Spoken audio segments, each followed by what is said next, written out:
ان کو جب پریزنٹس ملتے ہیں، جب وہ اقتدار میں ہوتے ہیں، تو جب ان کو تحفے ملتے ہیں، تو یہ جو سارے تحفے ہیں یہ جاتے ہیں توشہ خانہ کے اندر.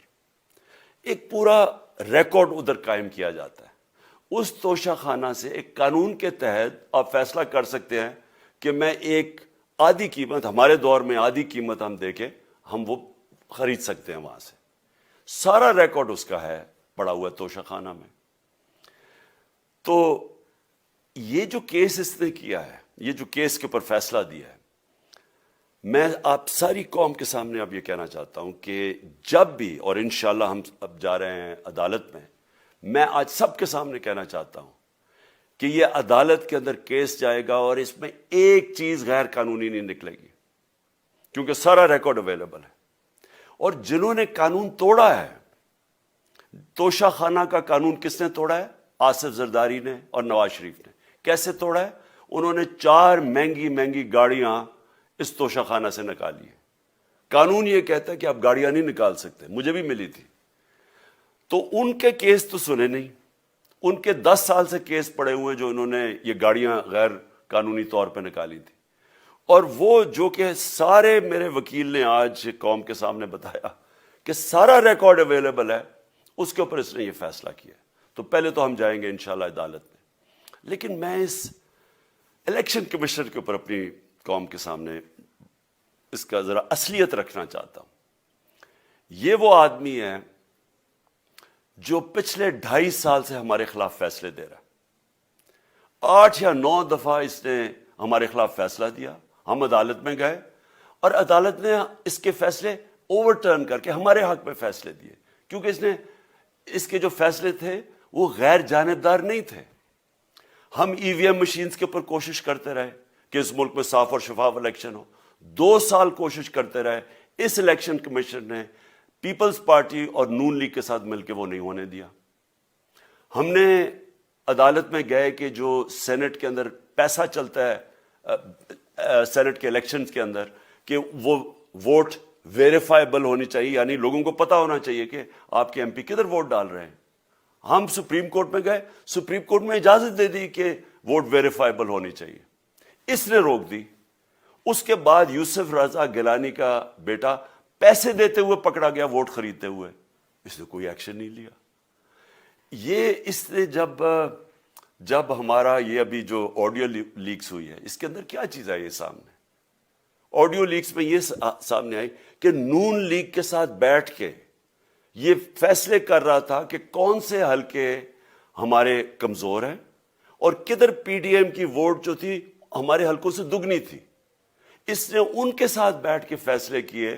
یہ جو ابھی حال ہی میں الیکشن ہوئے ہیں، اسی الیکشن کمیشن نے، اس نے پہلے بھی جب پنجاب کے بائی الیکشن ہوئے تب بھی پوری الیکشن کمیشن کی مشینری نے ان کی مدد کی، اور اس کے گورنمنٹ بھی پنجاب میں انہی کی تھی، گورنمنٹ کی مشینری نے بھی پوری مدد کی.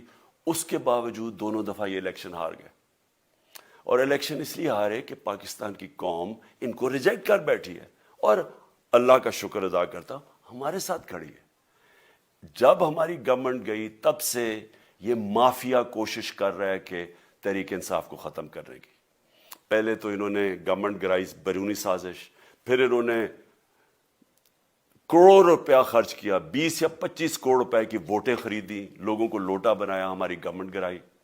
اس کے بعد جب ہم نے مظاہرہ کیا، پرامن مظاہرہ، آئین اور قانون میں رہتے ہوئے، ہمیں آئین اجازت دیتا ہے پرامن احتجاج کرنے کی. ہم نے پرامن احتجاج کرنا تھا. انہوں نے جس طرح ایک بیرونی، جو آج بھی وہ سائفر اویلیبل ہے جس میں واضح ہے کہ ان کو باہر سے مل کے انہوں نے ایک گورنمنٹ گرائی تھی. سب کو پتہ ہے سندھ ہاؤس میں 20 25 کروڑ روپیہ چلا اور گورنمنٹ انہوں نے گرائی. اس کے اوپر مظاہرہ ہم نے کیا 25 مئی کو. انہوں نے جس طرح کا ظلم و تشدد کیا ہمارے اوپر، پاکستان کی تاریخ میں ایسے کبھی نہیں ہوا. عورتوں بچوں کے اوپر دیکھ رہے ہیں فیملیز، انہوں نے شیلنگ کی، گھروں میں گھس گئے رات میں، جو پنجاب پولیس کو انہوں نے استعمال کیا.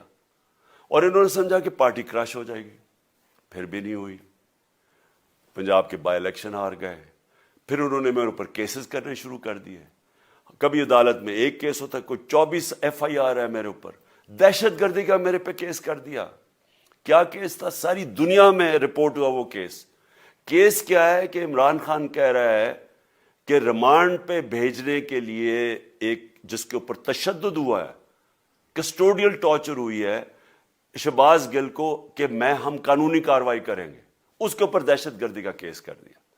تو پوری کوشش کرتے رہے نہ کسی طرح اس کو، کیونکہ میچ میں تو آپ کھیل نہیں سکتے تھے، تو عمران خان کو میچ سے نکال دو باہر. یہ شروع سے ان کی کوشش تھی.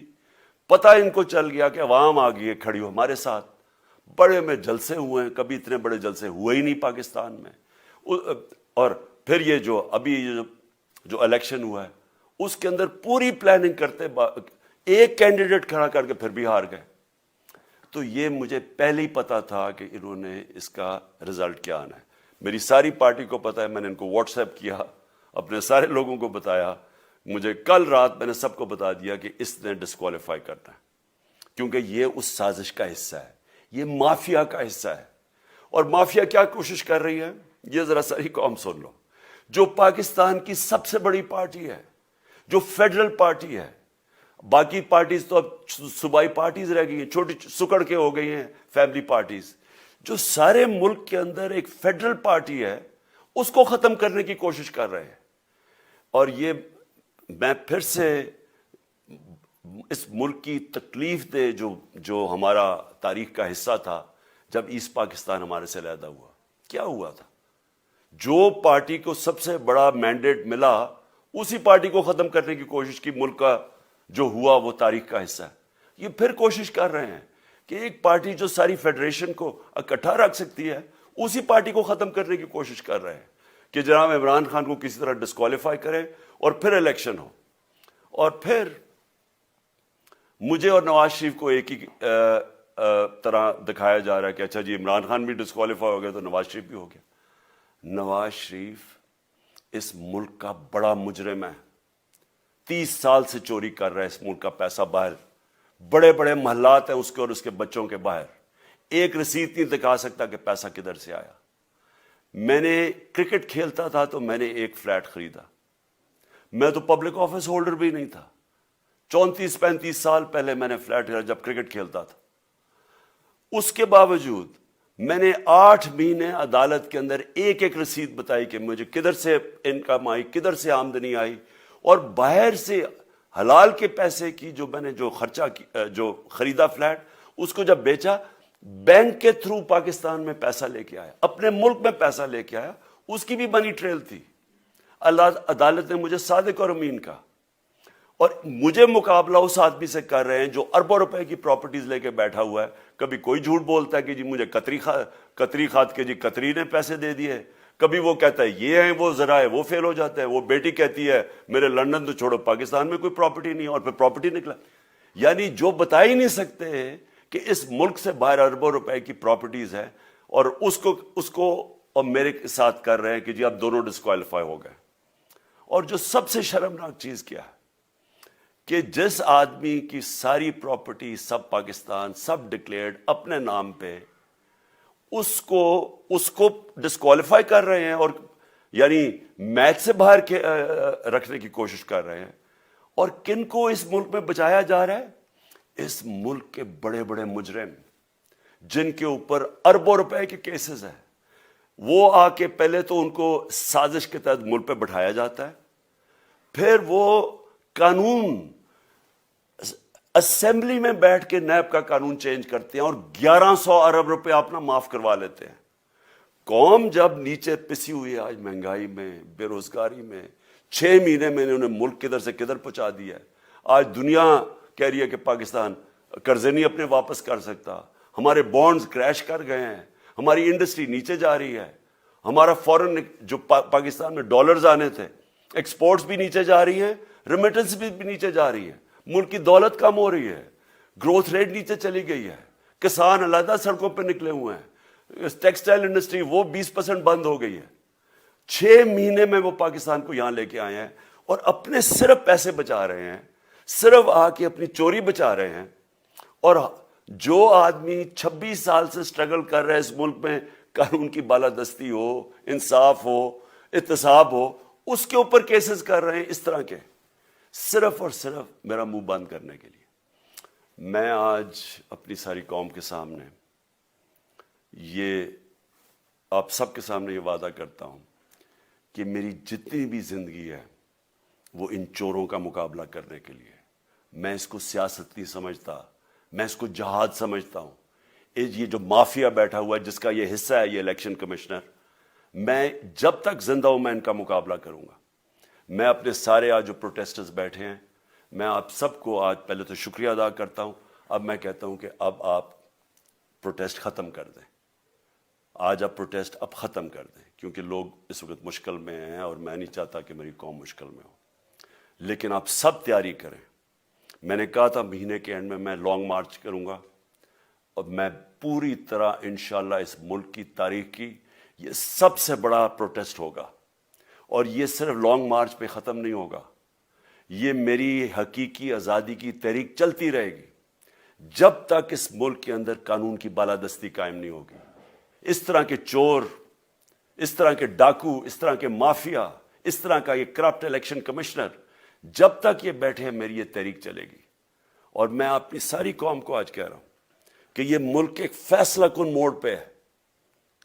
اگر ہم جو اللہ کا حکم ہے کہ ظلم اور ناانصافی کے سامنے کھڑے ہو, جہاد کرو, اللہ کا حکم ہے امر بالمعروف, اچھائی کے ساتھ کھڑے ہو اور اس طرح کے چوروں کے خلاف کھڑے ہو. جب تک ہم قوم اس فیصلہ کن وقت پہ اب جدوجہد کرنے کے لیے تیاری نہیں کریں گے, ہم ان چوروں سے اپنی جان نہیں چھڑا سکیں گے. جہاد اللہ نے ہمارے پہ فرض اس لیے کیا ہے کہ جب ہم ظلم کا مقابلہ کرتے ہیں اپنی بہتری کرتے ہیں, ظلم کم ہو جاتا ہے. جب ہم اس طرح کی ناانصافی اور ظلم کے سامنے سر جھکاتے ہیں ہماری معاشرہ تباہ ہو جاتا ہے. جب معاشرہ اچھے اور برے کی تمیز ختم کرتا ہے, یہ چور جا کے ملک کا فیصلہ کرتے ہیں, وہ معاشرہ کو تباہ کر دیتے ہیں. ہم آج اس فیصلہ کن وقت پہ کھڑے ہیں. میں آپ کو کال دوں گا, پھر سے میں آپ کو کہوں, اور انشاءاللہ اس ملک کی تاریخ کی یہ سب سے بڑا مظاہرہ ہوگا, یہ سب سے بڑی پروٹیسٹ موومنٹ ہوگی, اور یہ رکے گی نہیں. اب یہ جب تک ہم اس ملک کو حقیقی طور پہ آزاد نہیں کرتے, یہ میری پروٹیسٹ موومنٹ اب چلتی رہے گی. پاکستان زندہ باد.